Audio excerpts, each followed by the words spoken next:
Okay, so today the topic that I will continue will be on match strategy to situation. The third topic, which is the next point of it, will be transforming organizational psychology. Okay, what do you understand from that? It's actually people's attitudes and emotions vary in predictable ways depending on which of the style situations they are experiencing. Okay, so participants in a startup are likely to be more excited and hopeful than members of a troubled group facing failure.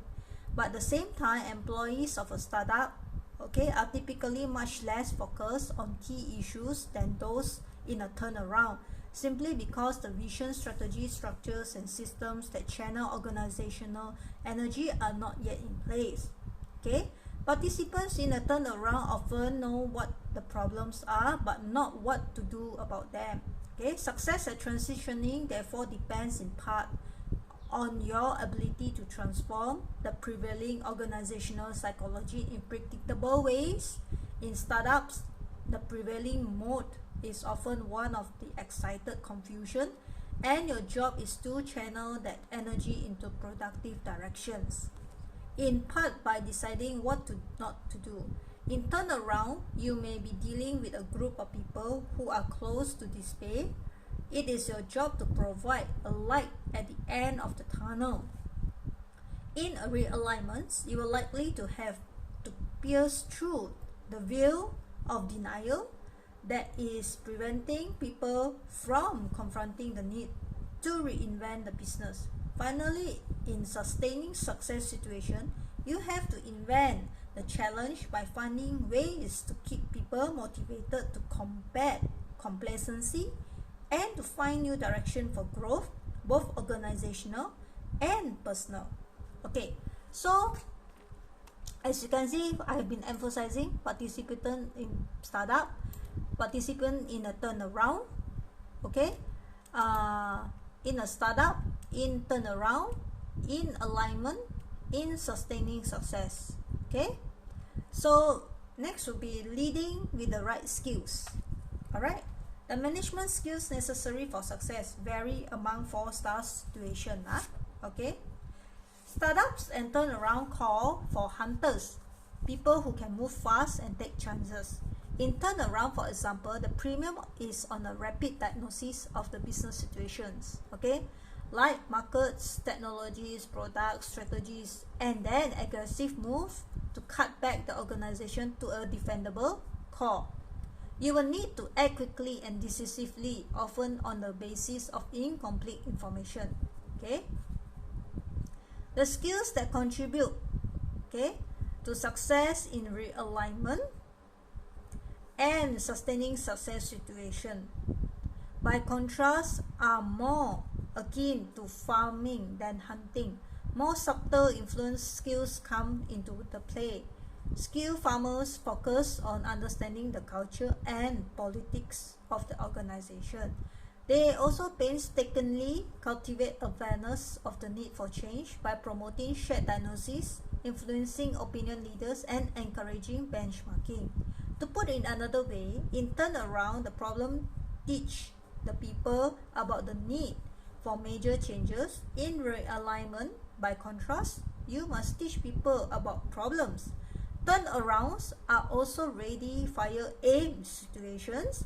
You make the tough calls with less than full knowledge and then adjust as you learn more. Realignment, okay, and sustaining success assignments are ready arm fire situations. Time urgency is less extreme, but it is more important to understand the organization, okay, get the strategy right and build support for it, and make some good early calls. Because of their differing imperatives, it's easy for hunters to stumble in realignment and sustaining success situations, and for farmers to stumble in startups and turnarounds.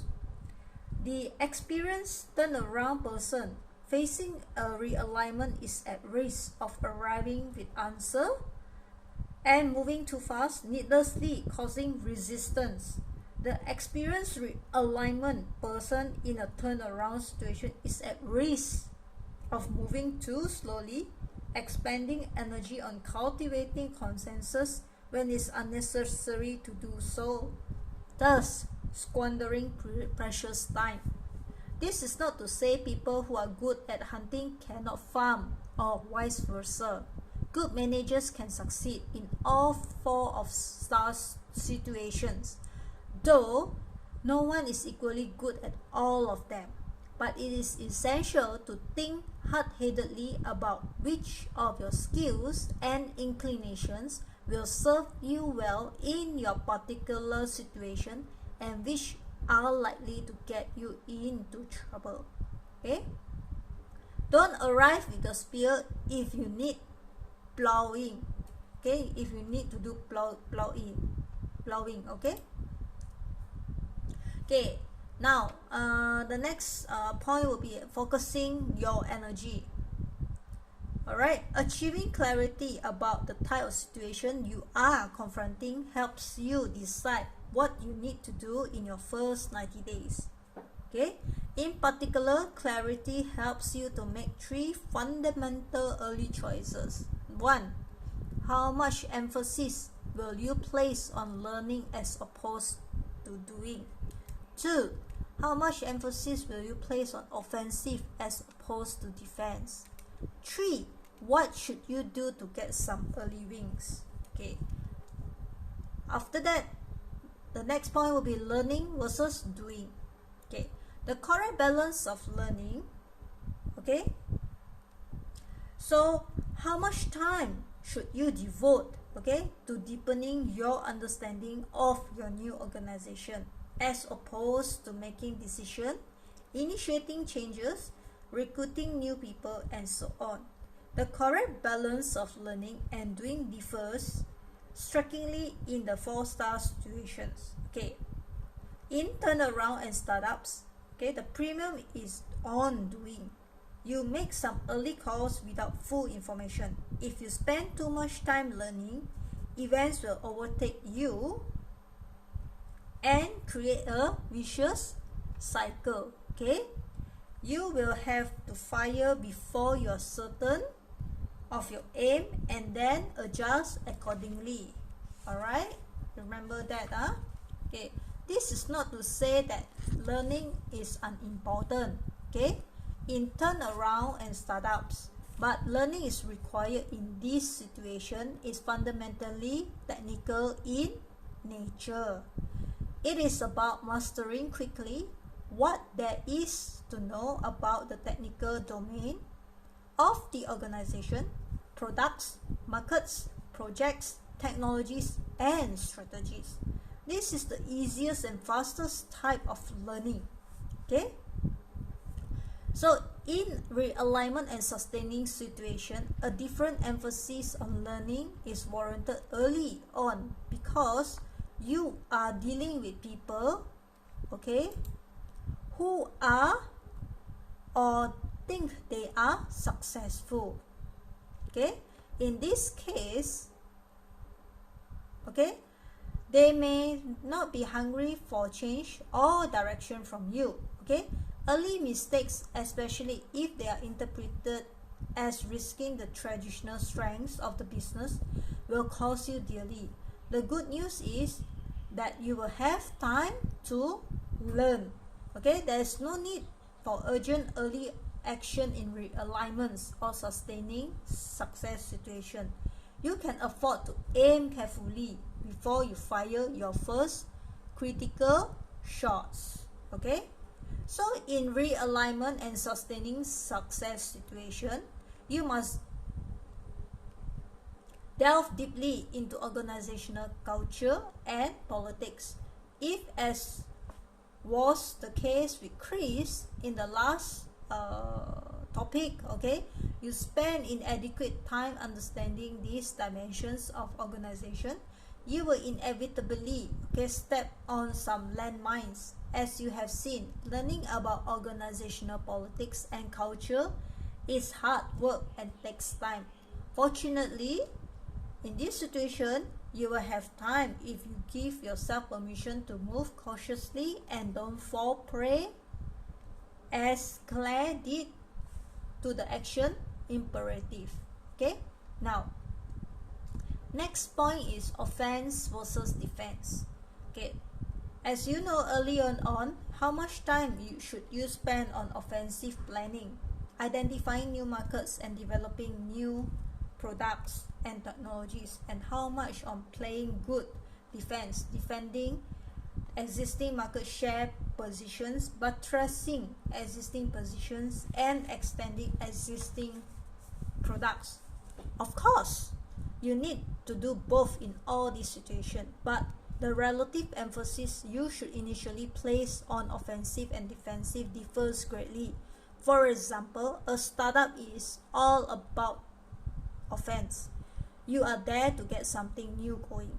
There is usually nothing to defend. Okay, in turnaround, by contrast, okay, the early imperative is good defense. You need to identify the remaining strengths of the organization and cut back to his defendable core that can help generate financial resources to support your next move. Only then you can shift to offense and begin identifying and developing new platforms for growth. Realignment and sustaining success situation differ comparatively. Okay, in a realignment, the agenda is to make mid-course corrections that take the business in new direction. You will still want to defend existing markets, but your best energies should spend on new offensive plan. In sustaining success situation, the key is to play good defense. Okay? Early on, so you don't risk the crown jewels. Okay? Over time, you can gradually shift your attention to how you will take the organization to a new level. Okay, so this is a matrix or summary where early focus of energy should be in your 4 business situations. Okay, for realignment, startup, more offenses. Okay, realignment will be on more learning and more doing. Okay, for sustaining and success and also turnaround is on more defense. Okay, so next will be securing early wins. Okay, securing early wins. Okay, to build momentum, okay, in your new job, you have to get some early wins. But what a win is differs dramatically among the 4 situations. Okay, in a startup, getting the right team in place and achieving strategic focus are key wins. Critically, you have to decide what you're doing and you're not going to do, and then you have to discipline your organization not to do it and to do the one that is supposed to. Okay, in turnarounds, getting the right team in place is a key potential early win, as is identifying the defendable core of the business and making major progress in pairing the organization back to it. In realignments, gaining acceptance of the need for change and instilling a sense of urgency are often big early wins.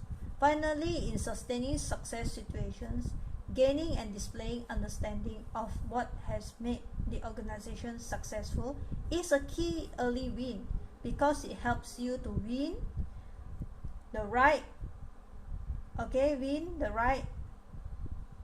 to make decisions about the organization's future. Okay, that next point will be diagnosing your portfolio. Okay, your situation is unlikely to be pure and tidy example of a startup, turnaround, realignment, or sustaining success situation. Okay, at a high level, your situation may be fit reasonably neatly into one of these categories, but as soon as you drill down, you will almost certainly discover that you are managing a portfolio of products, projects, processes, plants, or people that represents a mix of stars situations. For instance, you may be taking over an organization that enjoys incremental growth with successful products, and in which one group is launching a line of products based on a new technology. Or you may be working to turn around a company that has a couple of high performing state of art plants. Your final diagnosis steps then is to figure out which part of your new organization is belong to each of the 4-star categories. This exercise, okay, will help you to think systematically about challenges and opportunities in each piece. Okay, here, all right, here. Okay, it will also supply you a common language with which to talk to your new team and about why and how are you going to manage various pieces differently. Take some time to assign the pieces in your new portfolio, products, processes, projects, plans, and people, to the 4 categories here. Okay, just put it here. Okay, given this arrangement, how will you manage the various pieces differently? What do you need from them? What do they need from you? Okay, after that I will discuss with you on the rewarding success. Alright, so this will be today's topic that I'm going to share with you. Okay, and I hope this will help you to secure your early wins. Alright, so reality hurts, relative sucks.